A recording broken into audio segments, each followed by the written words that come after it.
দেশের বিভিন্ন স্থানের সভা সমাবেশ ও মানববন্ধনের আরও খবর জানাচ্ছেন নাদিয়া সুলতানা।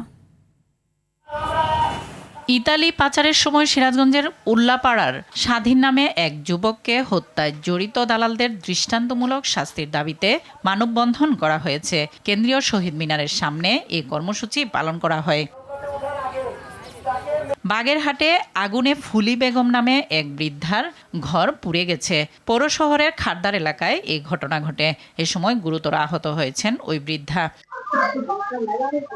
ময়মনসিংহের ভালুকায় সড়কের পাশে গড়ে ওঠা অবৈধ স্থাপনা উচ্ছেদে অভিযান চালিয়েছে প্রশাসন। পৌর শহরের গুরুত্বপূর্ণ সড়কে এই অভিযান পরিচালনা করা হয়।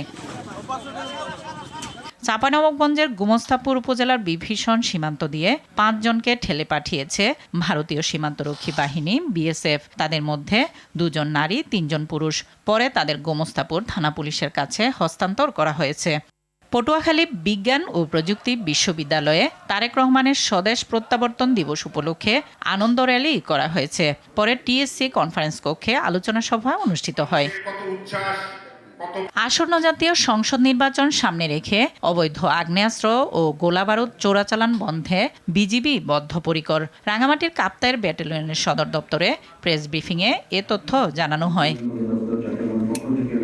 ব্রাহ্মণবাড়িয়ার কসবা বুড়িচং সীমান্ত এলাকায় অভিযান চালিয়ে প্রায় ১,১৯,০০,০০০ টাকা মূল্যের ভারতীয় অবৈধ পণ্য জব্দ করেছে বর্ডার গার্ড বাংলাদেশ বিজিবি।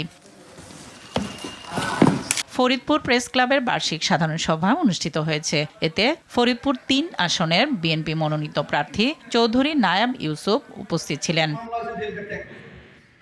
নারায়ণগঞ্জের রূপগঞ্জে বিনামূল্যে চিকিৎসা ক্যাম্প ও ঔষধ বিতরণ করা হয়েছে। রূপগঞ্জ আর্মি ক্যাম্পের তত্ত্বাবধানে স্থানীয় নুরুন্নেসা স্কুল মাঠে এ ক্যাম্পের আয়োজন করা হয়।